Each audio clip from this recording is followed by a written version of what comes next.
Okay, thank you all for joining us today. It's 4:15 p.m. and welcome to our part two series of our Keys of Justice discussion or panel discussion roundtable. And today we have some very wonderful, legendary musicians and artists and leaders in the jazz community of Philadelphia, nationally and internationally.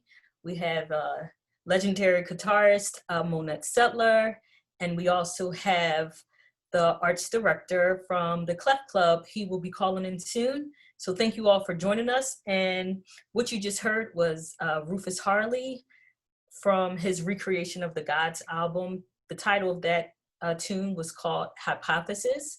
And I'm glad that you all enjoyed the music. So again, thank you all for joining us today. And we're here. I also have my brother America Patton Harley that's on the line. He's going to be co-hosting with me and moderating this beautiful occasion. And thank you all so much again for joining in.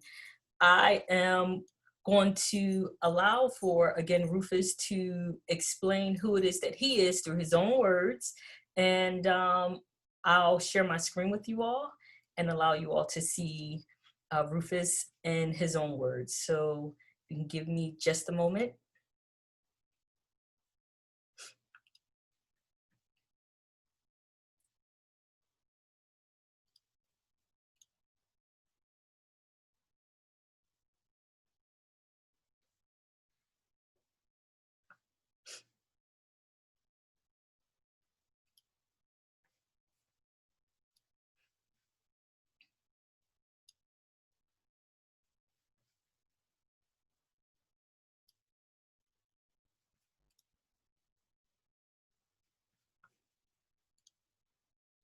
Hi, my name is Rufus Harley, the world's first and only jazz bagpiper and saxophonist.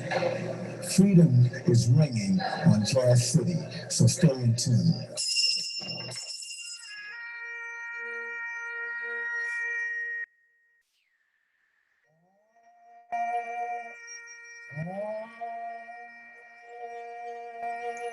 Hey, life goes on.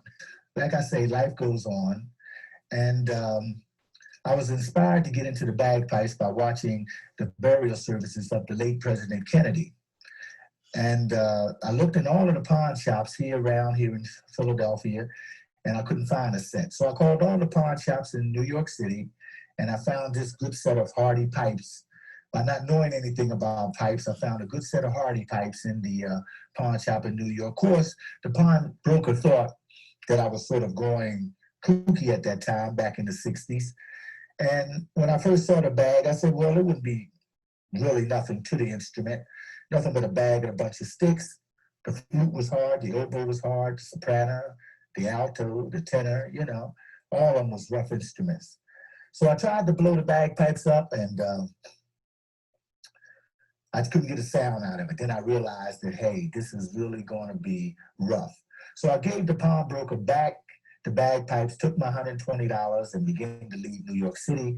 But right as I got out the door, I heard a voice say it was probably me talking to me, and it usually is. And said, go back and get the bagpipes. You had problems at first, and you can do it. So I went back and got them and took them home, started practicing. Of course, the neighbors and everybody thought they couldn't believe hearing bagpipes in the ghetto of Philadelphia. So the cops would come to the house and say, I'm sorry that we have a complaint that there's bagpipes being played here. And I would get away by saying, do I look like I'm Irish or Scottish to you? And they would politely say that I thought that was a crank call, and then they would bow out gracefully and leave me alone, until I started making a lot of local television shows like the International Council of Churches on Channel 10. And I made some shows like To Tell the Truth, I Got a Secret, and What's My Line, and the Steve Allen Show, the Johnny Carson Show. I called it back in the day when I first started. And so now it cannot be hitting anymore. In fact, I just did the Arsenio Hall show, and that was about 2 weeks ago. I'm quite sure a lot of folks out there saw it. And we came up with 3 3s. And I'm very happy about that because 3 is about being free. And here I am now, being the world's first and only jazz bagpiper. I have been able to go to Scotland and Ireland, and I kissed the Blarney Stone in Ireland and blowing the bagpipes on Blarney's Castle. Blarney's Castle is a castle that goes back to the 11th and 12th century that represents the Irish culture. In fact, they have adopted me as one of their spiritual pipers, brothers. My name is now Mac Harley, you know, Mac Rufus Harley, which Mac means a son of. And then I went on to Germany, and while they were tearing down the Berlin Wall, I presented them with the Liberty Bell on national television, representing their freedom. And I was able to go to Moscow last year and perform on the first International Moscow Jazz Festival. I was able to take the Liberty Bell to, take the Liberty Bell to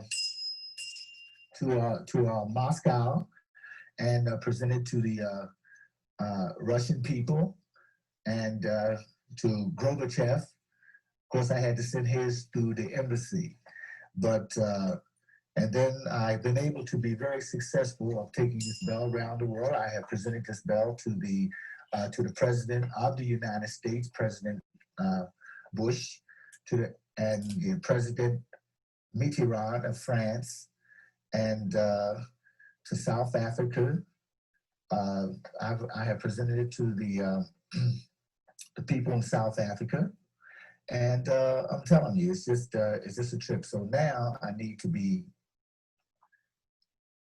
what I have been continuing to be, the world's first international ambassador of culture and freedom. All right, thank you all so much. Thank you all so much for just tuning in and listening in. That is my father, Rufus Harley, and in his own words, of course. So I just want to now read off of the bios of the people that we have today that will be joining in. And of course, you have myself.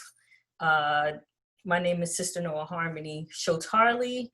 I am the youngest daughter of Rufus Harley and my mother. So I'll read a bit about my bio and then I'll go on to the others that we have today. So I'm the youngest daughter of Rufus Harley, a student, businesswoman, futurist, and executive director for the Rufus Harley Foundation Incorporated, a Philadelphia, PA native. I began my entrepreneurial journey as the founder and president of DC Staffing and Magnolia Park Group. Has been in existence since 2014. With over 15 years of work and experience, I have produced, managed, collaborated, brought innovative ideas to some of Washington, D.C.'s largest events in the Washington, D.C. metropolitan area, partnered with local and federal government, small and disadvantaged businesses, national and international organizations like UNESCO, the United Nations, educational, scientific, and cultural organizations. Through this, I have worked closely alongside with prime ministers, ambassadors, representatives from U.S. capitals, from the U.S. Capitol, senior staff and staffers from the United States State Department, direct leaders of the IMF, World Bank, and Pentagon. I hold a Master's of Business Administration degree from the University of the District of Columbia. I am now also a student at the Clive Davis Institute of Recorded Music as a music industry's essential program at NYU, fulfilling my purpose as a creative entrepreneur, futurist, cultivating music, art, business, and technology in this 21st century. So that's just a little bit about myself, and I'm going to go on to the rest of our panelists. I have my brother, America Patton Harley. He's the second youngest son of Rufus Harley Jr. America Beautiful Patton Harley graduated from J.C. Harmon High School in 2000. He received his Associate of Arts degree from Coffeyville Community College and a Bachelor of Arts degree from McPherson College in History of Education, and a minor in Music Performance in 2006. In 2010, America received his master's degree in curriculum and instruction from the University of Missouri at Kansas City, America is a proud Candace AmeriCorps alumni. He loves spending time with his creative daughter, Gracie, teaching, giving back to others, sports, music, reading, writing, traveling, spending time, connecting with nature, family, historic preservations, fitness, and health. 10 years from now, he plans to continue working with the Underground Railroad, historic preservation in Quindaro, Kansas City, to continually develop solutions to solving environmental problems, soon to pursue a PhD or doctorate degree in curriculum and instruction or in constitutional law, service learning, or in educational ministry. In the future, America hopes to be married, continually growing his faith, be a better father, mentor, coach, teacher, reader, writer, historian, speaker, athlete, and servant. He also hopes to continue to grow as a musician, and his lifelong goal is to be a miracle to someone each day he journeys throughout this world and continue to grow as a musician. Now for our legendary panelists, we have legendary guitarist Monette Settler. Mrs. Settler, she loves music by classic jazz guitarists like Wes Montgomery, Pat Martino, and Bolo Set. She continues to be inspired by her family, colleagues, and the communities where she has either lived or been or some service. Monette grew up listening to Nat King Cole and the Motown sounds. Her first teacher was a positive influence that taught folk music of different eras: Paul Simon, Richie Havens, Joni Mitchell, and Mississippi Reeds. Later, Monette was influenced by the music of John Coltrane, Yusef Lateef, Thelonious Monk, Art Blakey, Wayne Shorter, and Miles Davis. Monette's music reflects her diverse exposure and love of varied genres. Her initial CDs recorded for Steeplechase Records stays within the instrumental jazz genre with straight ahead and funky grooves on guitar and an occasional sultry vocal styling. Later CDs on MSM Records and Discograph reflect a more eclectic blend of traditional and contemporary jazz, soul, and poetry. Monette also plays bass as well as lead guitar, drums, and various African string and percussion instruments. She is a prolific composer and songwriter, poet. Ms. Settler has been commissioned to score or arrange for various ensemble configurations. We also have Mr. Lovett Hines, artistic director and founder of the music education program of the Philadelphia Clef Club of Jazz and Performing Arts since 1985. 2 decades at the Philadelphia Clef Club and prior at Settlement Music School, Lovett was mentor to legions of Philadelphia musicians, including Christian McBride, Amir Questlove, Thompson, and Kamal Gray of The Roots, Jalil Shaw, and many more. The Philadelphia Clef Club of Jazz and Performing Arts, founded in 1966, mission is to celebrate and preserve the legacy of jazz through accessible education for the greater Philadelphia region and to support the evolving art form through talent development, programming, and public performance. So that is who we have today, ladies and gentlemen. Again, thank you all for, joining us today. I'm so grateful for your presence today. So right now we're going to have, if Miss Monette Settler, if she can tune in now, that would be very great. Hello. Hi, Ms. Monette. All right. It's great to see you, and it's great to have you today.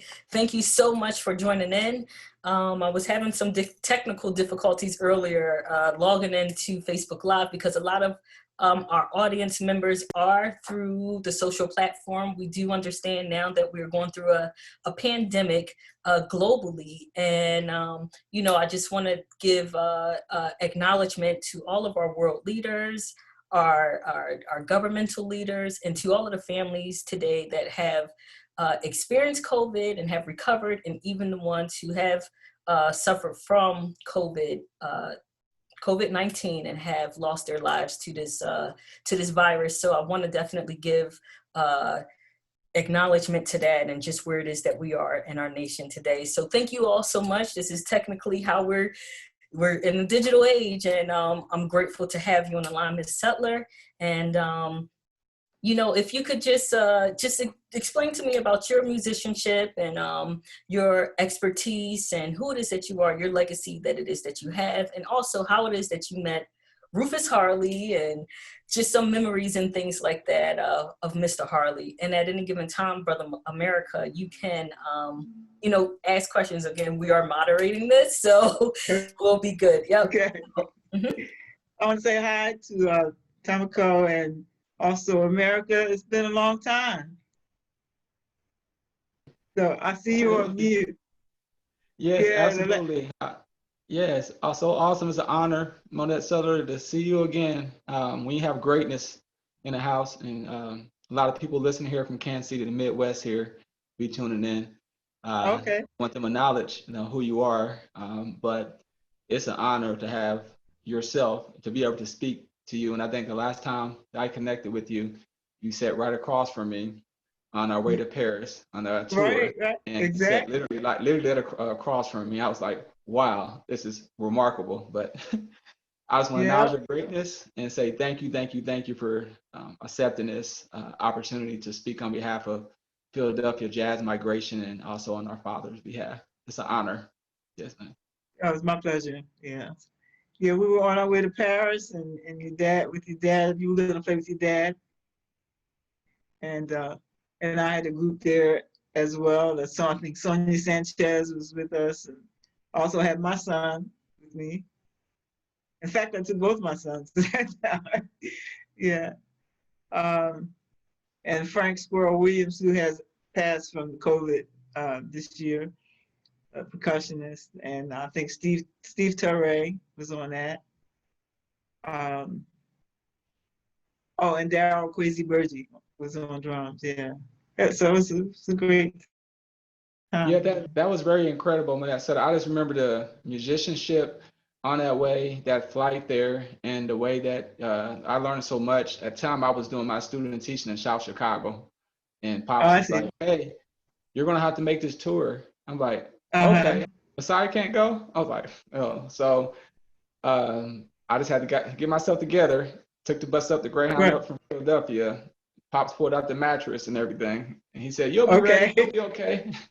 So, but just seeing how you guys handled yourself, the musicianship, the professionalism, and just the integrity of the music from the moment that you guys stepped on the plane, from the moment you guys walked off the plane, it was just a surreal experience for myself, being in college in my early 20s at the time, being able to hang around all of these true jazz legends. Just the aura that spoke more to me than the music itself. The way that you guys handled yourself, the way that you guys carried yourself, your personality, the aura that radiated across that plane was a lesson that I would never forget. I knew just by sitting next to you, my father, all the way there, and all the other musicians on that tour, that I was around greatness. And that rubs off on you, that personality and that love and that heart. You can feel that vibration. And I knew that the music was going to be great just by the way that you guys conducted yourself. And that's something that I know later, if you can talk about that to some of the younger aspiring artists, if you can just talk about some of the integrity and conducting yourself off of the bandstand with musicianship and also with humility and compassion, because those things also speak greater. In a sense, I was reading something the other day from Pharoah Saunders, and he said John Coltrane let him play with him.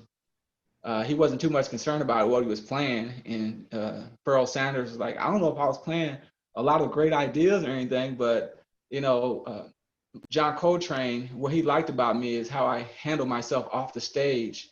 And so he allowed me to play wherever I wanted when I was playing with him. So I know Noah has some questions you want to ask you, but I'm just going to say thank you. And if you can kind of highlight it on that at some point, it would be so great. And we have people here from Kansas City would love to know about your early roots of jazz, how you started, and just your evolution of the music. Okay. I'll definitely do that. So really, I think it's important. I'll just keep on going with that thought, because the music, it doesn't start and stop on the bandstand. You know, it's totally a lifestyle. It's a personality, and I think Sammy Davis Jr. said it, like, as soon as he walks out the door, he's on. You know, he's on stage. You know what I mean? Because you know the people that you encounter, they want to see you. They want to see you as a person and your personality, and how that reflects through your music. And I've actually met some people that I you know, was really anxious to meet, and things like that. And sometimes I was let down, you know, with the way that they were. And it's always to be professional. It's always a good thing to be professional, you know, because that's what it is, your profession. And so you need to treat it as such. And, you know, it's not a joke.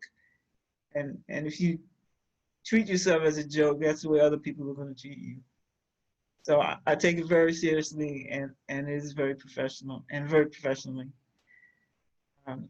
And people really appreciate that, and they can feel that, and they can feel your spirit, whether it's real or not. You know what I mean? They can tell whether you're for real or not, and that's very important. And especially these days, you know, it's just really important to be compassionate, to have empathy, and just kind of be mindful of what's happening in the world and around you and to each other.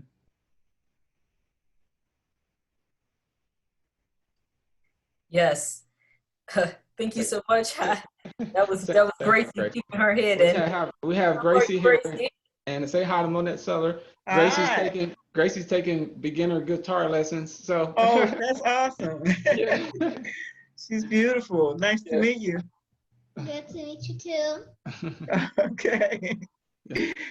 That's really so beautiful. You see how the legacy continues onward. And with you, Mrs. Sutler, you know, you have paved the way for many young girls and young African-American girls and just women across board to be able to be expressive in the language of jazz music and just music, period. And now we have a young 8-year-old young lady who is training to be I'm not going to say the next Monette Settler, because you have paved your way to next, you know, Gracie in her own right. So right, exactly. I'm so grateful for that moment right there. That was very beautiful. So thank you so much for that, America. I appreciate that. Again, we're here in celebration of. In fact, the last time I was in Kansas City was for the Women's Jazz Festival that they had there. I think they had the first ones in Kansas City. I think I was on the second one. Yeah.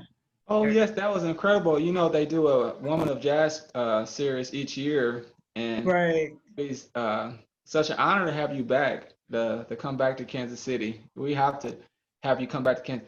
I know I was born in Philly, and that's where I was born at. But I grew up in Kansas City, and Philadelphia is still home too.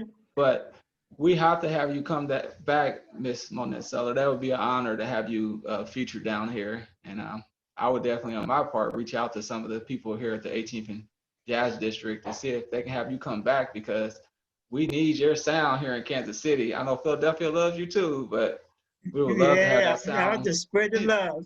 Yes, absolutely. That would be an honor to have you come down and perform for us.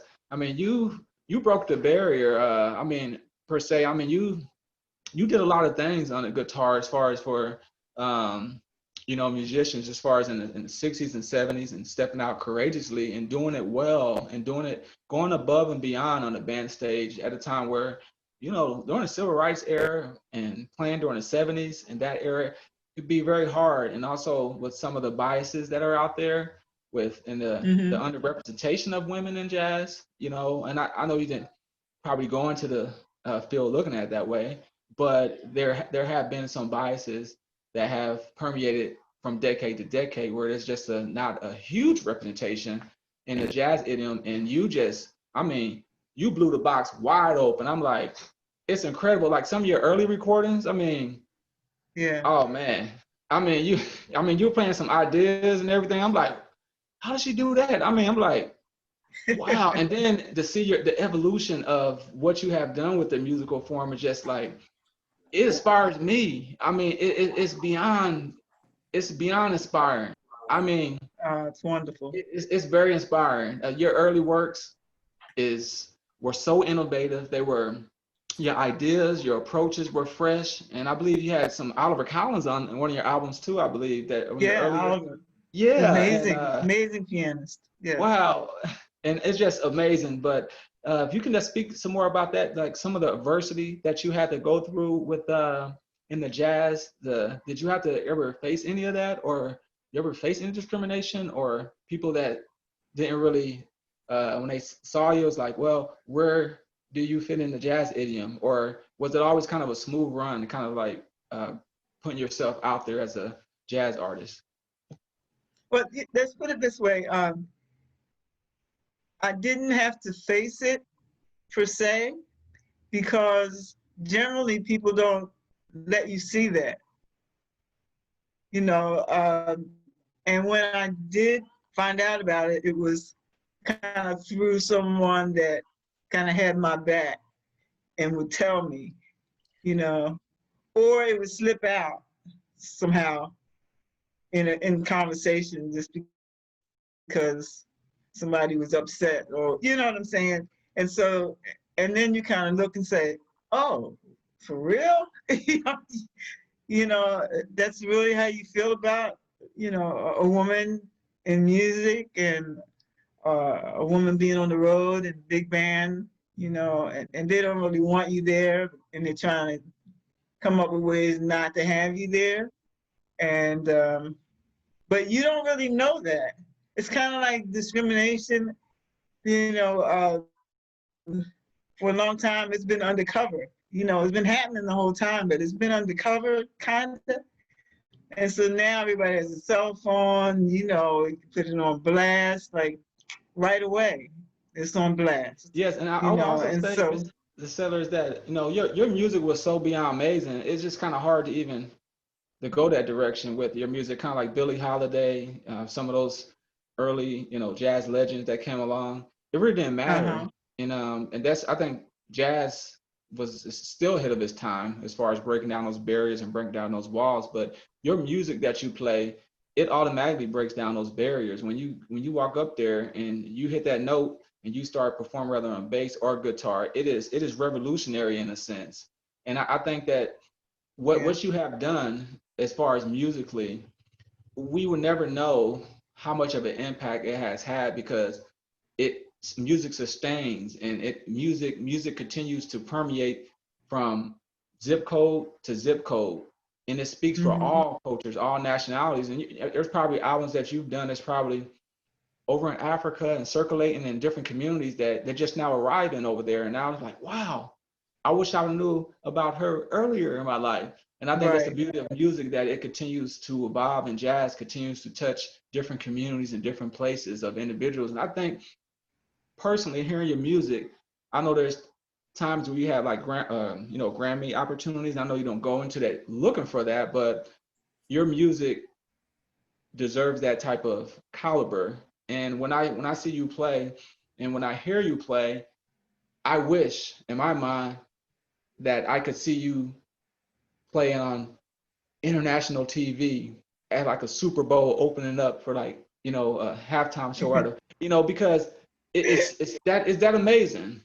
And then Thank and you. I say the Bible says give credit when credit is due, and I believe giving credit to an amazing, humble artist such as yourself is literally revolutionary. And I think people are going to look back in history, and they're going to be studying your music for a while, and they're going to be looking at your voice and your imprint on jazz, because you have already made an imprint and you are continuing to make an imprint. And I just want to say thank you again. And I thank you. Thank you so much. Thank You're a you. Thank blessing. you. Yes, this is truly an opportunity and blessing. And just like it's mind blowing when we have the opportunity as a youth, and you know, you're I would say, because you and my father have toured together, you're almost like a jazz auntie to us. So it's like, hey, you know, but at the Right. same time, you know, it's a bit of a like, I can't believe that I'm sitting here actually talking to my auntie right now. So again, thank you so much for the opportunity. And I know Mr. Lovett Hines, we've been having technical difficulties all day. So we'll just continue to move ahead with that. And Okay. I can show briefly his video, just to speak a little bit about who he is and what it is that he does. And it's about a 5-minute insert, and I'll play that. But while I'm getting that together, if you have any music that you want to share, Mrs. Sutler, with us that we can possibly hear, and if not, then you and America can continue the conversation just a little bit more about, I guess, some of the other ideas that you believe that Rufus Harley, which is my dad, you know, just where you see jazz today, where it was from where you've been, and the things that you've experienced, and even today, just some of the things, because our dad, he was really, you know, innovative and revolutionary in his respect, and you being a woman, the female of just jazz in different areas, how it is that, you know, you saw you and Rufus's message or your ideas align each other to even say, hey, yeah, you know, we went over to Paris together, and I would had the opportunity to bring my son. So what were some of those things between you and Rufus, not between, but just as partners of jazz, and just international musicians and things like that? So Right.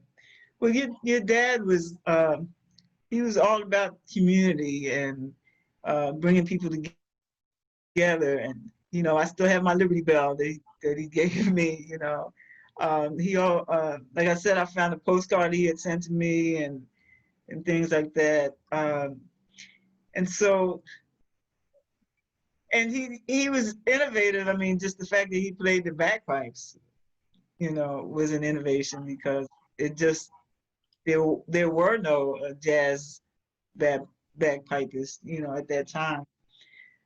And so I guess we had a kinship in that way, because there really weren't, maybe a handful, if that, of female jazz guitarists as well. So I could say that I was an innovative person as well.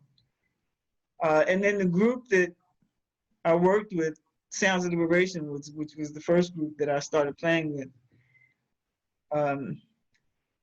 You know, we were trying to do things that were community oriented and also avant-garde influenced, but also had the groove and African influence, you know, and I thought that it was very important for us to work in the community. And then when you know, we all branched out and from that group and created our own ensembles. And Byron Lancaster, you know, was a very good friend with Rufus, and also a very good friend of mine. And he also worked with the Sounds of Liberation and was very influential in a lot of the things that we did at that time. okay, yeah, that, you know, it's, you want to say something, America? You can. Yeah, I just wanted to set up, you can just share with the world, because I mean, this is, you know, of course, people are going to listen internationally to this. Can you just share some of the people that you have performed with? I know it's a huge list, but can you just share some names with us? I mean, I know it's a huge list, but you know, just to show that connectivity of jazz and your greatness as a jazz artist. Sure. Well, you know, with some of the things that we did, Sonny Murray, you know, with his group, and we recorded for Apple Corps and like bassist Cecil McBee and you know, Archie Shepp. Let's see, I think I mentioned Steve Terray. Philly Joe Jones, of course. And God, it's just so many people. I'm trying to, Rich Workman and Grover Washington. I'm actually wearing Grover's t-shirt. uh, let's see. Yeah, just and when we used to tour with the Art Ensemble of Chicago, we would be on tour together, and that Was was always Malachi Thompson up there? Were you with Malachi Thompson, the trumpet player? yeah. Yeah. So it Okay. was always a blast, you know. Wow, that's incredible. Yeah. Yeah, and so they always really loved my arrangements. You know, they thought, you know, my arrangements at that time were very fresh and different, and I was loving what they were doing. So that was a great thing. Yes. Okay. And I'm sorry, I didn't mean to it's okay. cut you short. Yes, pardon me.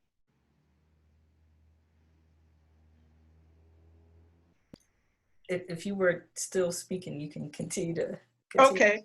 So, and you know, you asked me about the youth and what I thought was happening with jazz, because you know a lot of people say jazz is dying off, but you know, working with Levin Hines and the Clef Club and the young people there, some of them are just amazing. I mean, really, they had me crying. You know, and Levin's wife, Carla. You know, after we got off the call, and I was like, I said I wasn't gonna cry, you know, because they did a recital online, and it was very intimate. You know, it's amazing when you do things on Zoom. It's so intimate and up front and personal. And the children, they stand alone basically, but they were not afraid. You know, they really put it all out there. And some of their compositions and performances were just so outstanding. Just every time I think about it, I just get all, you know, misty and stuff. So when I got off the phone, off the call, and I called Carla, I was like, Carla, they got me again. I was crying. She said, me too, girl. Me too. So if that's any evidence of the future, you know, the future is in great hands. You know, as long as they have the mentorship that they get from the musicians that teach at the Clef Club, you know, like myself and Bobby Zanko, O'Neill Pope, and you know, just an array of people that come through there that mentor the children, and they really suck it all in. You know, they're like little sponges. That's a good thing. Could you talk a little bit about what it was like playing with Archie Shepp a little bit? What that collaboration was like? Yeah, well, I mean, it was with the Change of the Century Orchestra, so he was part of that orchestra, which was just an amazing orchestra. It was kind of put together by Conjamal and Udine Pope and Barrett Lancaster, Sonny Murray, and myself. We, you know, I had compositions as well that, you know, that were performed. So that was some exciting stuff. Because, you know, he was just such an amazing musician, but just really down to earth, you know. And but it was a wonderful experience.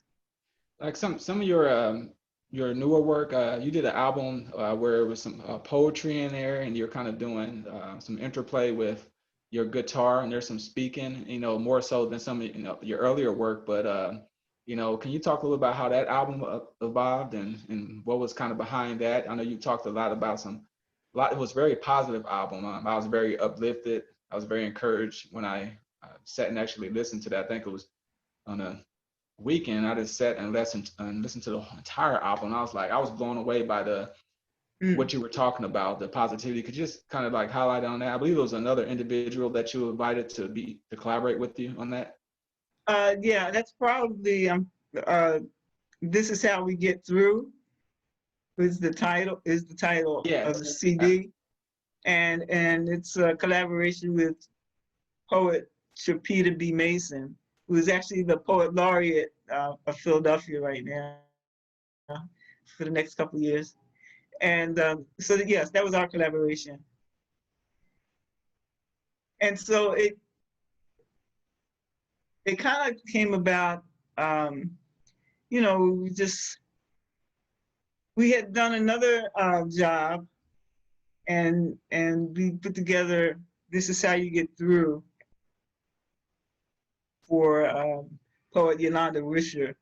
I forget the name of the program that she was promoting at that time, but that's kind of how it all started.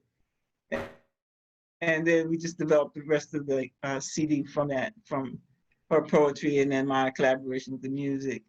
And then a couple of original compositions that I, you know, kind of merged with some of her poetry as well. Yeah. So, and then we had like little vignettes where we would talk about, you know, like, what do you do? You know, how do you get through, you know, these difficult times, or, you know, any difficult times. And my thing is, I used to go and just sit and watch the cows, but and eat a Dove popsicle, you know what I mean? And I'm just like, chill out.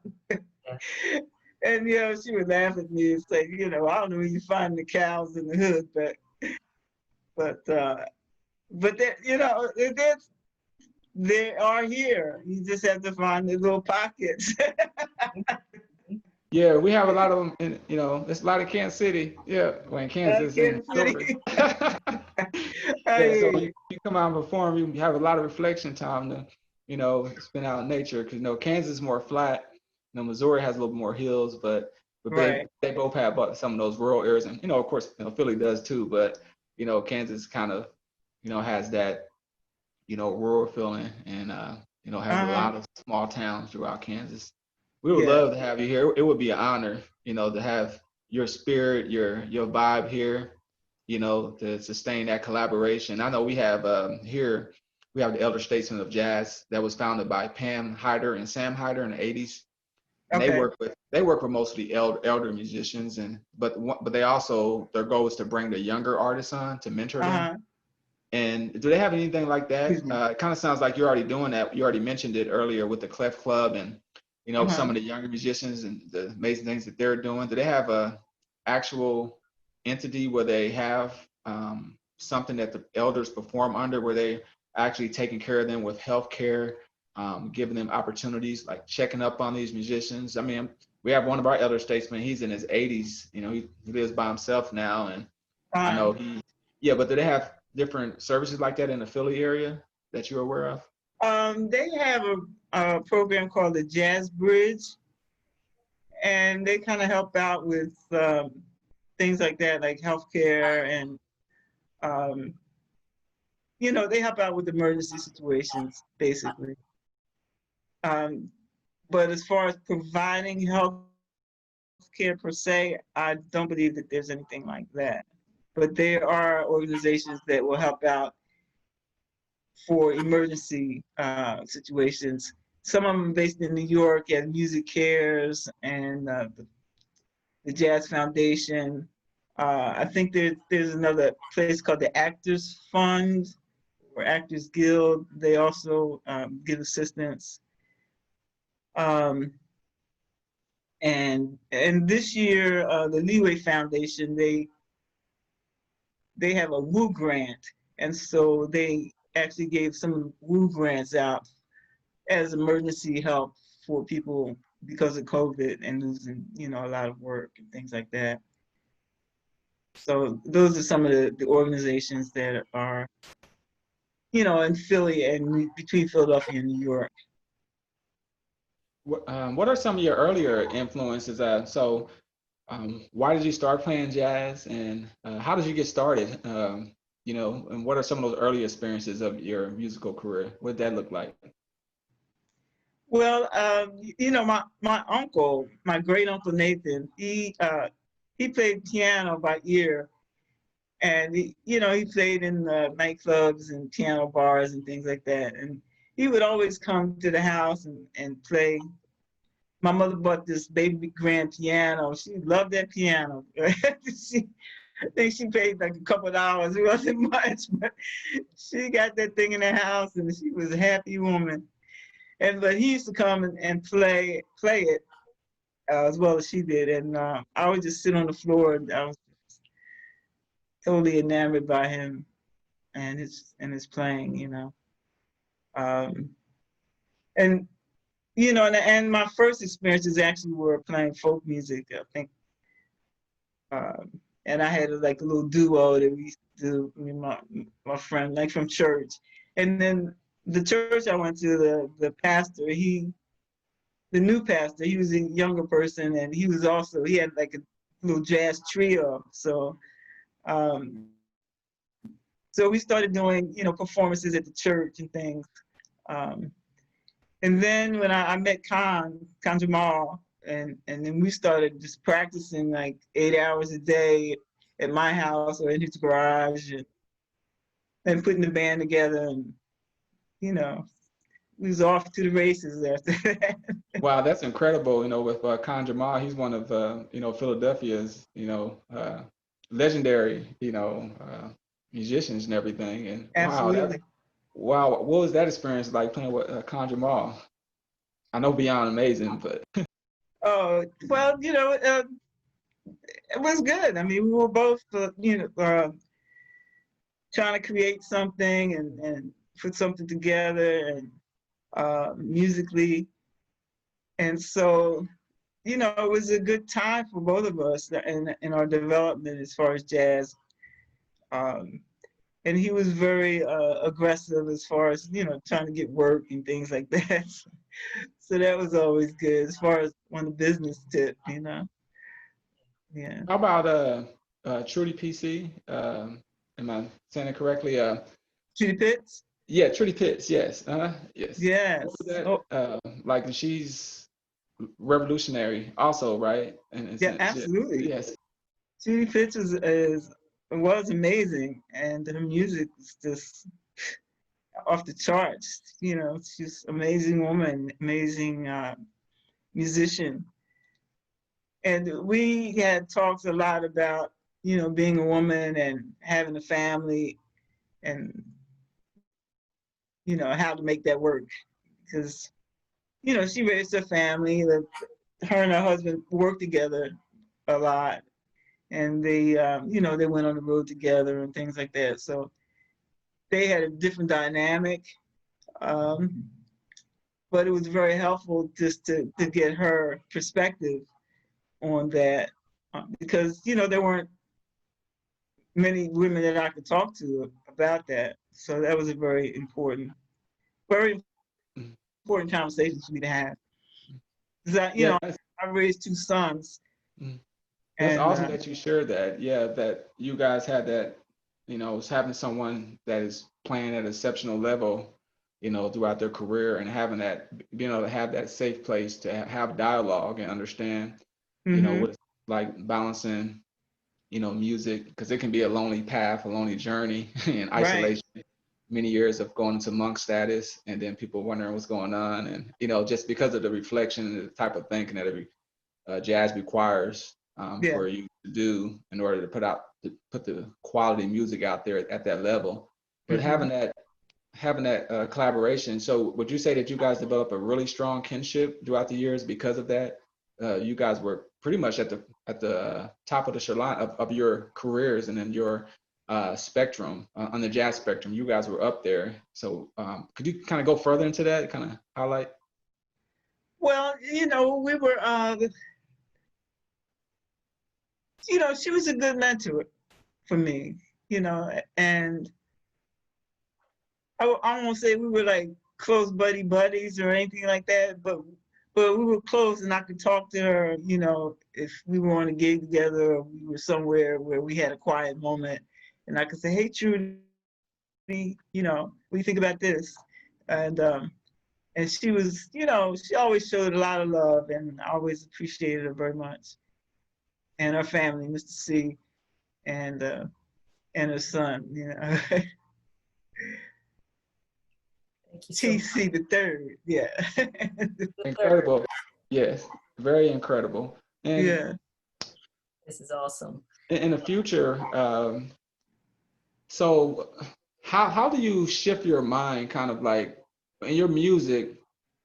You know, you can hear that you are a changing musician. Like you're not static and just comfortable and staying in one place, but you can see that you have the ability to change and to allow for new ideas and creative things to move forward.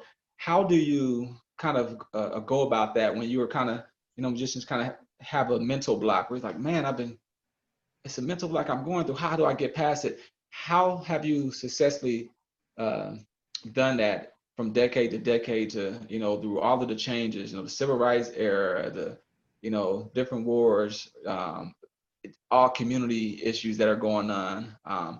How do you kind of block out some of those things and still create amazing music? And I know you still have some amazing ideas coming forth in the future, but so what is that process like for you? And if you can share that with some of the aspiring artists who really cherish your music, and just people who are in Kansas City who are maybe a musician right now, maybe facing a mental block, like, man, I can't get past that, you know, this level, and I'm kind of stuck. I tried this idea, I tried that, but I need to push myself to do something new and creative.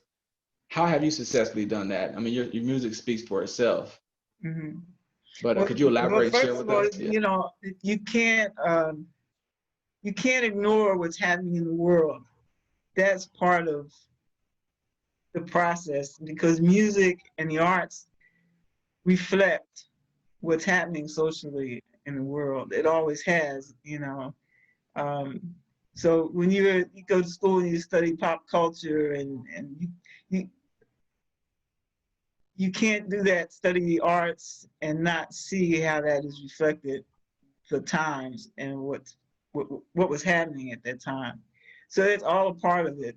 And so as an artist, you want to use that, you know, to fuel your music or your art, or whatever your art form happens to be. And the other thing is just to listen to other people, you know, listen to new people, listen to younger musicians, go back and listen to some of the, you know, the older music, and maybe, you know, take a class or whatever you have to do to keep yourself fresh. And because you can't get stagnant and just kind of fall into your own groove, and just you want to stay in that groove, and you don't want to move from it. But you know, like they had some things going on, and I just, you know, went into checked out a few workshops of, you know, other guitar players and things like that.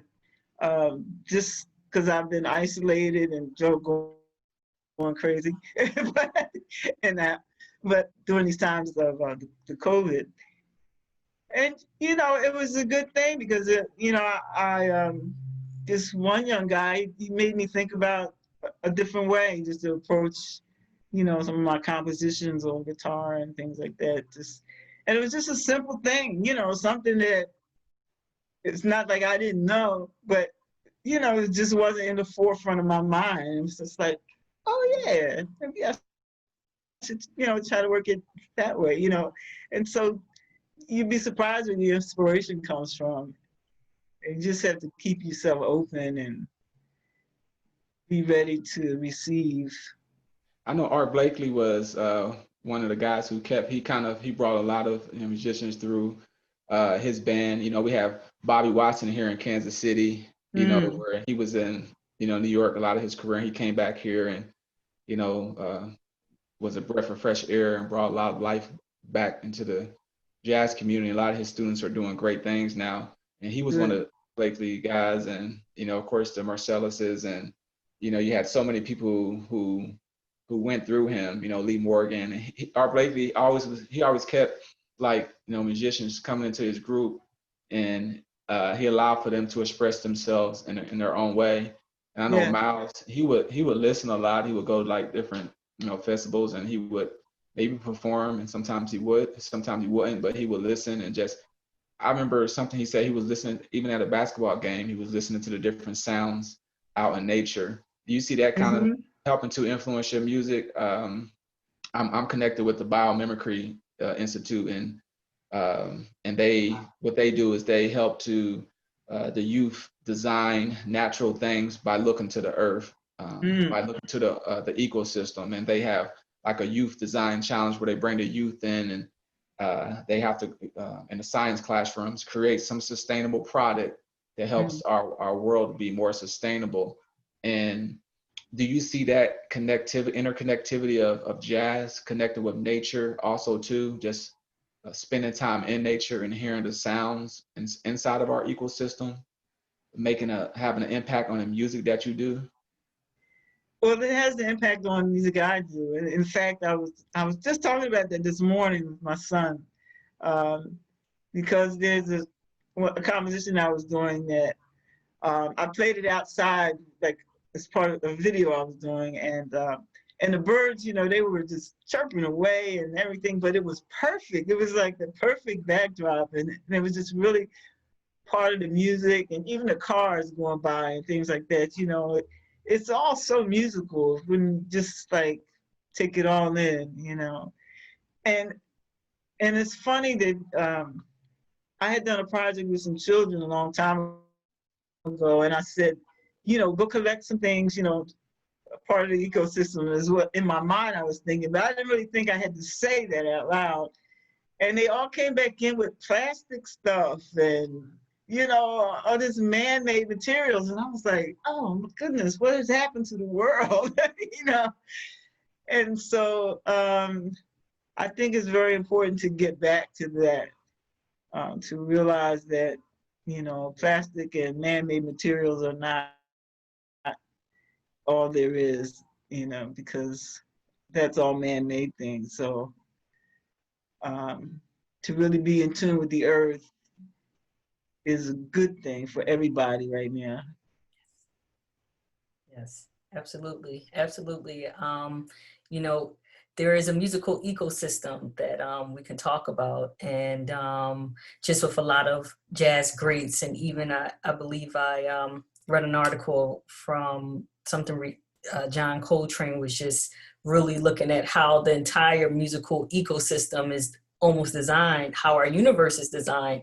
And also with Rufus Harley, he was, you know, interconnected the earth and the cosmos and the universe, and express that through his music. So it is very important that we stay connected to our earth. As you see, we have, you know, a heart around the earth with us, and that is truly something that has to be present.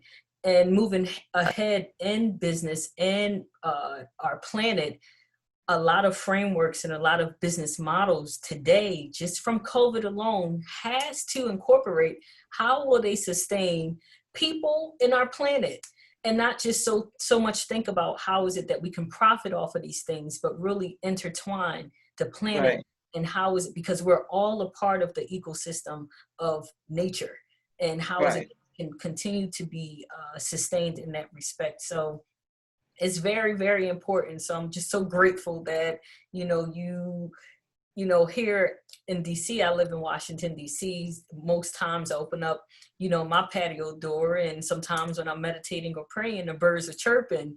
Or if I'm into music, or if I have some classical music. Now, when I really do play a lot of classical music, that's when the birds are like, yeah, that's it. That's the one. That's the one. Yeah, right. Like, okay, I hear you. I'm going to turn it up a little bit for you all. So I'm very much tuned in to everything that you all are speaking about. And just like, you know, moving ahead, we have an ecosystem of music, and how music can heal our world is really, really important. And I believe that in our world at large now, we're elevating on a higher frequency, and music allow us to get to those frequencies if we really tune in and understand. And even just the musical aspects of nature, as you said, being in the present moment assist us and allow us to do those things. So Yes. it's great. Thank you so much again. I'm going to say thank you. I want to You're show welcome. a video of Mr. Lovett Hines, and then Okay. we're going to briefly close out. We're just going to name a few things about the Keys of Justice album. I'll allow America to speak about that, and then I'll talk a little bit about the Rufus Harley Foundation and the Philadelphia Jazz Legends Fund that we have started, and also the Scholarship Fund for youngsters and granddaughters of Rufus Harley, like Gracie, and, you know, just future jazz musicians that are coming up. We have a nephew, Miles.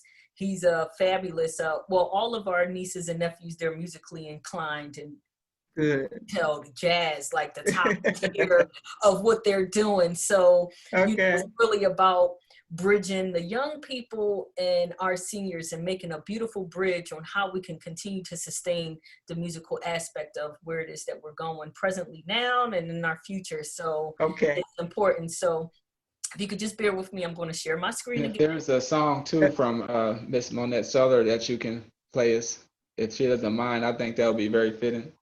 Okay, well, let me play Mr. Lovett Hines, and if she has that, she has it, and if she doesn't, you know, we can, you know, close out. I'm not sure it's on this computer. Okay. But let me see if I can find it online maybe. Okay. What is something in particular, America? Absolutely. I would love some people, some of your earlier work, so people that can get more familiar with you. I like that your recent album too, with the poetry, speaking to hope, because during these times, I think that album was ahead of its time, you know, before COVID came. That would really be inspiring. Yes. Mm-hmm. Okay, so I'm gonna just go online and see if I can. Absolutely, whatever your heart feels. Yeah, absolutely. Right. Yes. I'll be back in a minute. Yep. Awesome. Share my screen. Mr. Hines. Oh wait, wrong share. Excuse me.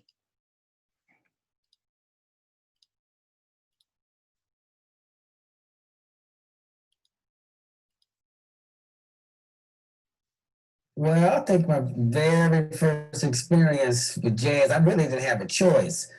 My mother wanted me to play piano, so I had to play piano. My mother drilled me with theory every day, over and over and over and over again. So by the time I was 8 years old, 9 years old, I knew all the sharps and flats, backwards and forwards. Matter of fact, the neighborhood used to use me as a little showpiece. And they, come here, watch this little kid. And they asked me musical questions, so I would know it. I started learning different jazz songs. I remember the first jazz song I learned, I was about 12 then, was the Swinging Shepherd Blues. And I won a contest. Billy Paul was also in the contest, but he was much older then. So he won, and I won as a kid, and I would play the Swinging Shepherd Blues, and I would do the split, you know, and they had a big life-size poster of this wonder kid. So it actually started there. I ended up going to the Army, and that was almost like a college in itself, because we had to practice. So by the time I got out of the Army, you know, I was playing a lot. When I came back to Philadelphia, I was looking for something to do. So during that period, they had something at Settlement Music School and the City Recreation Department had started called Better Break Music Camp. So I got hired at Better Break Music Camp as the music librarian. Odine Pope was a jazz band director.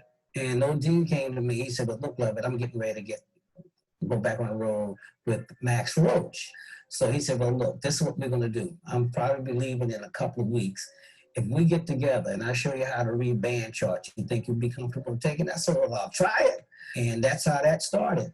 And Odine was also teaching at Settlement Music School. Odine asked me, he said, well, Lovett, you want to take my place as a substitute down at Settlement? So I said, of course, yeah, I'd love to. We started developing kids, and that went on and on. That first group, and Joey DeFrancesco came in the group at, I think, about 9 years old. Jimmy Gray is playing with the Roots now. Questlove, Chris McBride. The gentleman who ran the jazz program there at Settlement, to this very day is one of my biggest mentors and a man I love dearly. His name is Lovett Hines. Mr. Hines welcomed me down to the Sullivan Music School, and it was there I met Joey DeFrancesco, and Joey and I became lifelong buddies. It was there I met the Landon brothers, Robert and Byron Landon, Lewis Taylor, Antonio Parker. Goodness gracious, a whole lot of good cats.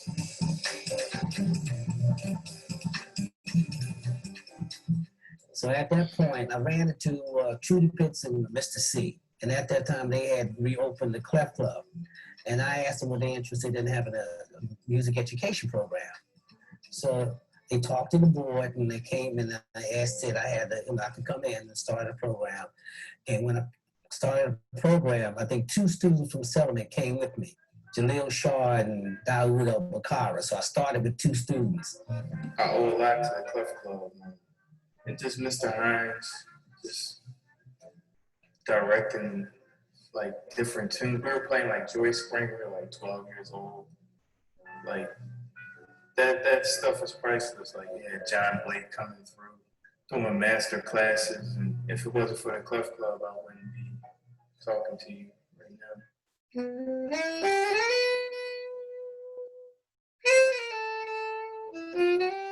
I wouldn't be sitting here if I had never met Mr. Hines and never worked with Mr. Hines. Never had that experience. That experience is very important. Being in Philadelphia alone, I had people that really had my back.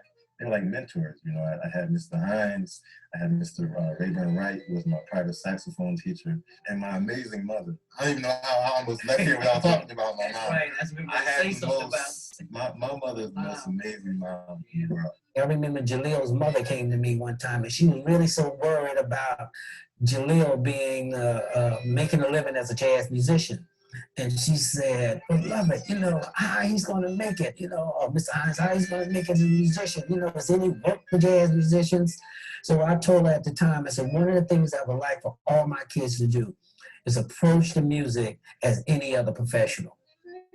If he's going to be a lawyer has to go to law school, and he has to have all the tools. So a musician, he has to be able to read, has to play the instrument properly and become technically as strong as possible. Then you learn how to read, you learn the fundamentals, you learn how to range. Kids have to learn those disciplines, right? And once you learn those disciplines, then you're equipped. The essence of it is to make these musicians really competent, strong musicians. And once they had that, I could actually go to a parent and say, yes, these kids can make a living in music, and they can get into great colleges and have a career. Only thing I really did, as I think about it, is I just gave them the opportunity to be creative, and told them where to look. I exposed them to, I think, the right people, all right, the right music, and I was honest about it.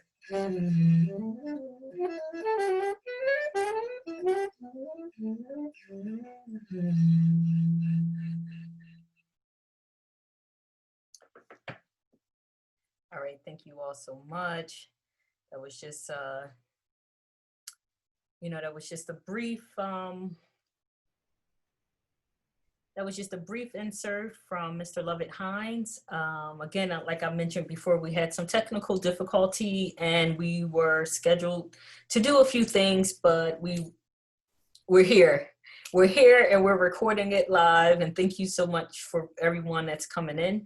Ms. Monette Settler, if you found some music to play, you can play that if you're ready. And then if not, then America, you could speak a little bit about Keys of Justice, and then we'll go back to Ms. Settler. So let's see, I have to share the screen, right? So I couldn't do it while you were sharing yours. Okay. So let me see.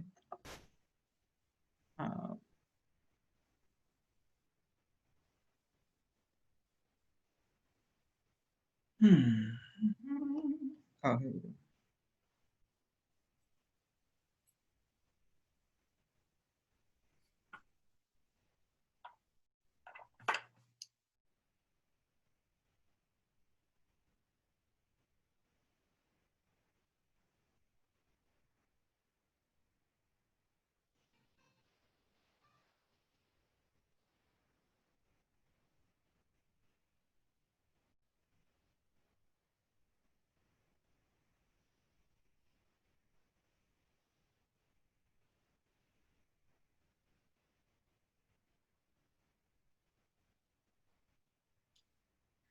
Is it playing, Mr. Settler?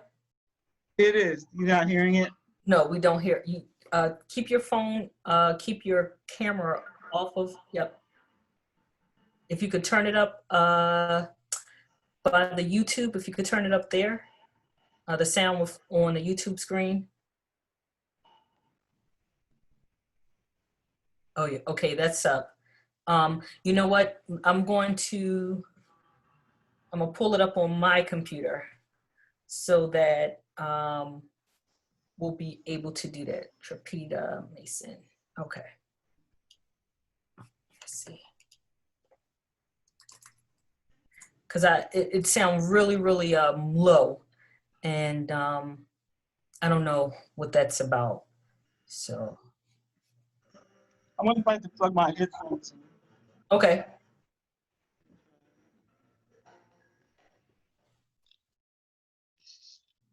No?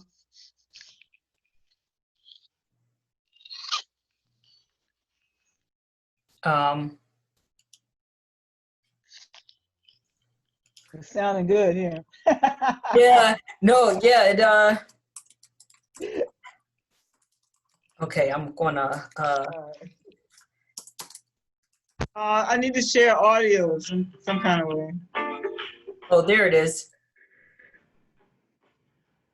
Wait. Should I start it over? Yes, start it over. Or do you want me to play it from my,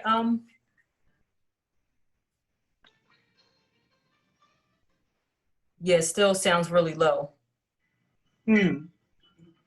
I can pull it up on my screen, Miss Sutler. Okay. Okay, let's see. And this is how we get through. Okay, let's see. You all hear that? Yes. Okay. You can stop sharing your screen so that I can share this one, if you don't mind. Okay, let's see.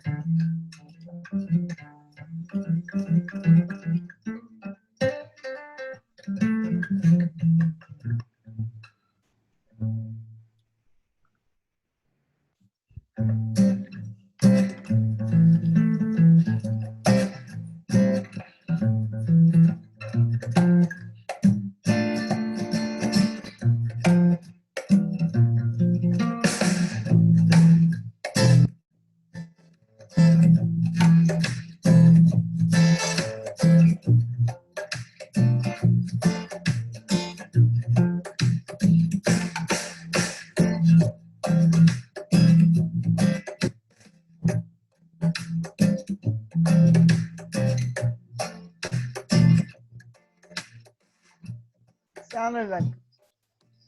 One flame,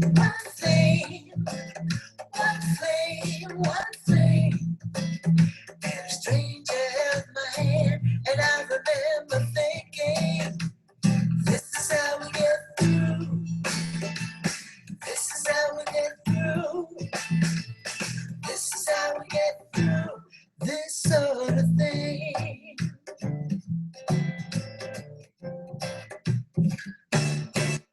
One flame,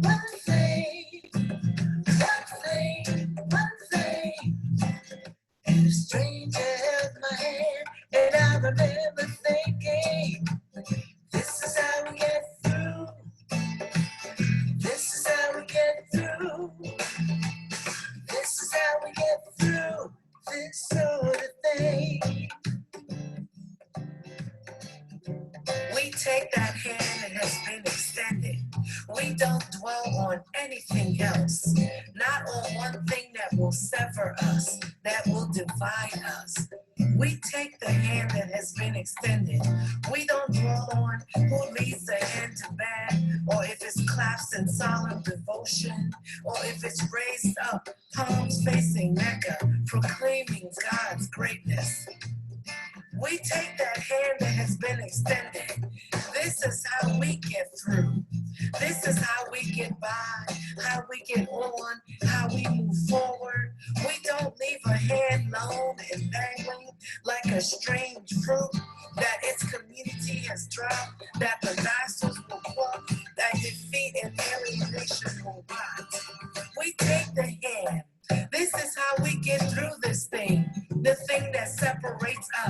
Together we find a candle. Together we hold steady. Together we create the fire. Together we keep the flame. This is how we get through. This is how we get through. This is how we get through this sort of thing. This is how we get through. We take the hand, we keep the flame burning.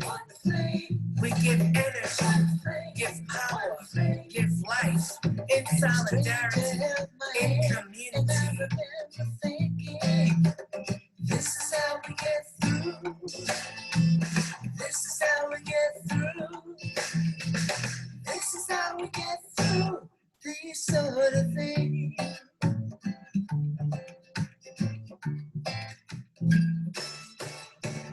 Flame, what flame, what flame, what flame. And a stranger held my hand, and I remember thinking, this is how we get through. This is how we get through. This is how we get through this sort of thing.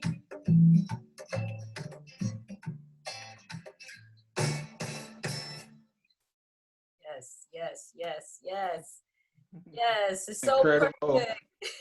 Awesome. It's Yes. so awesome. It's so awesome.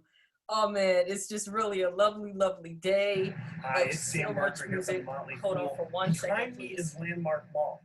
Oh. Or what? Okay, we're gonna close that out. Yes, thank you, thank you. Oh man, that tune was just right on time. This is how we get through. This is how Where can people purchase that album, Miss Cellular, if they want to? The people who are listening, I'm pretty sure people here at KC are going to want to purchase some of your music or. You can purchase it on any of the music platforms, Amazon, CD Baby, yeah, any of the current music platforms online. You can purchase it. And actually, you can purchase the hard copies too if you want through CD Baby. I'll make sure And I share the Amazon. word here in Kansas City with the the radio Okay. hosts and let them know, and so to see if they can play that here so more people can hear it in the Midwest. Okay, wonderful. Yes. Okay, so America, if you just speak briefly about Keys of Justice and Yes. where we are with Keys of Justice, and yes. Excuse me, Yes, I'm gonna have to sign off now. And I just want to say thank you for having me. It's been a pleasure.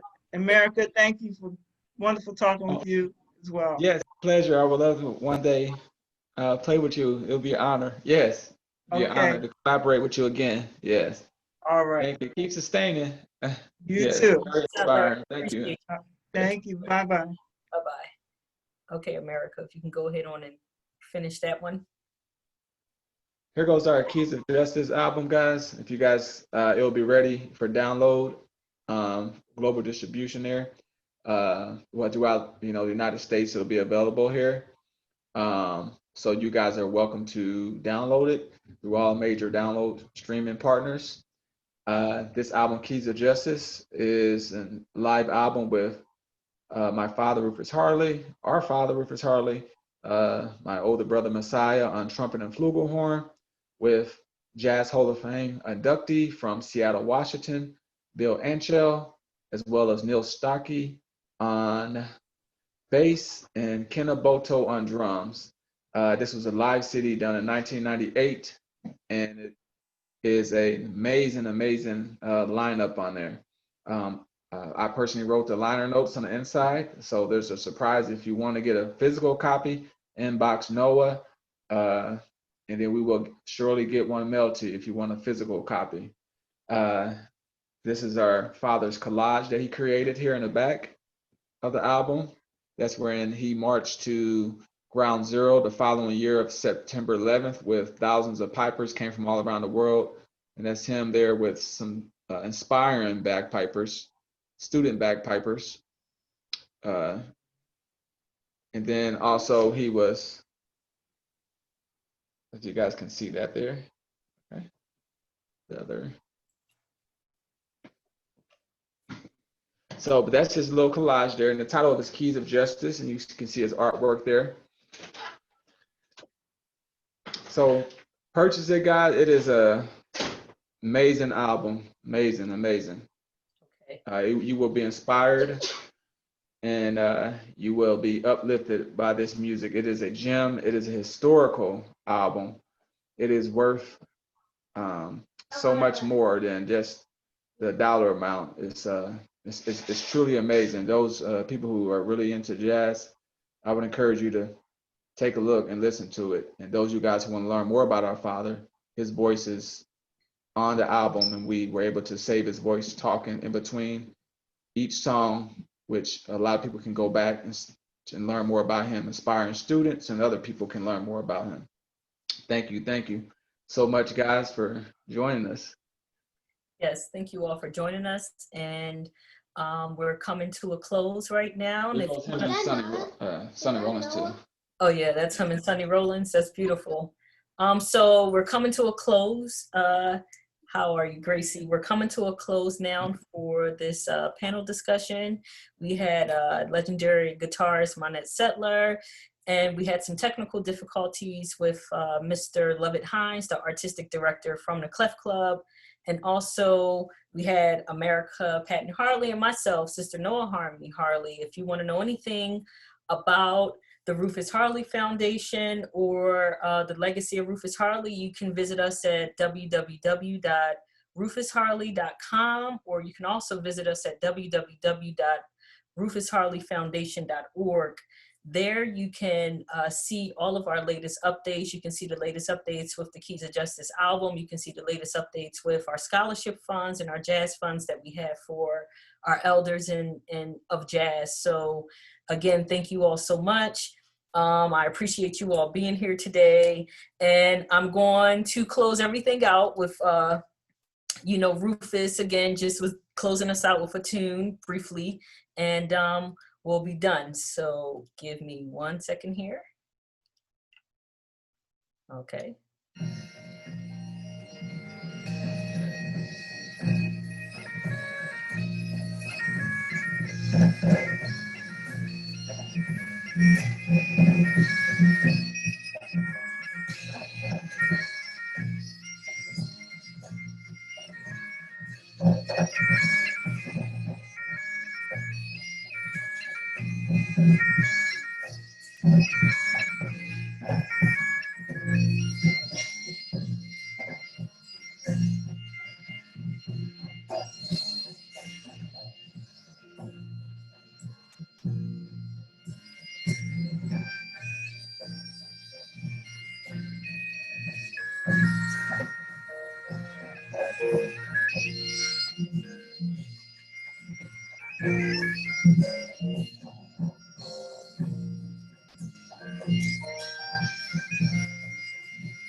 thank you all so much. We are here and it has finally come to a close. Thank you, thank you, thank you again for tuning in. And we will see you next month, October 3rd. We will be having our next discussion, again, regarding keys of justice. And we'll have a few more panelists for our international panel discussion. This was our local or national panel discussion. Now we're going to go internationally and connect with people from there. So join us October 3rd, and we will be sending out all of the information then. So thank you so much, and have a beautiful rest of the Saturday, and happy Labor Day weekend. And thank you all so much. Have a good evening. Bye-bye.